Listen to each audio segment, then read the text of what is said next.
The Seattle Mariners can clinch a spot in the World Series tonight. Let me repeat myself. The Mariners can clinch a spot in the World Series tonight. And as a fan, I really don't know how long it's going to take me to process all of this. Whether you've been a lifelong fan since this franchise founded or you hopped on the bandwagon in 2022, to think the weight that will come off all of our collective shoulders if they come through and if they win tonight is going to be one of the biggest things in all of professional sports. I mean, I just think for me personally, when the goal used to be just playing in a playoff game and how often they broke my heart by not being able to get across the finish line, like in 2016, like in 2018, like in 2021, 2023, and 2024. Or we can even go to the 2022 season where they did make the playoffs but suffered one of the most gut-wrenching series losses you could ever imagine. It was straight out of the Mariners playbook. And I think of this in terms of prospects and players too, and not just Mariners teams of the past. The Mariners right now are incredibly blessed to have Logan Gilbert and George Kirby and Brian Wu and Bryce Miller and Julio and Cal and the whole band.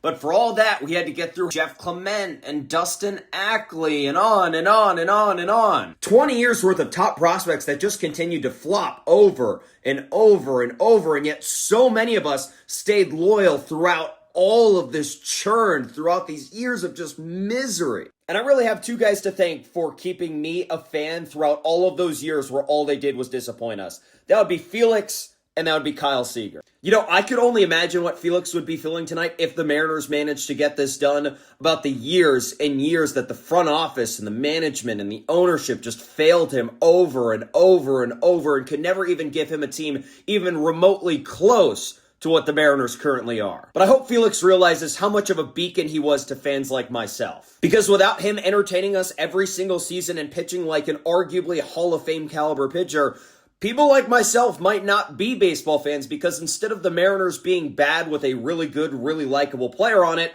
they're just straight up bad and disinteresting, and that's the worst type of team you can be. So to Felix and to Kyle Seager, thank you guys. Couldn't be here without you. So how about this? How about the Mariners go clinch a spot in the frickin' World Series tonight? Let's go. How are you guys feeling about today? How are you processing it? Drop us a comment and tell us how.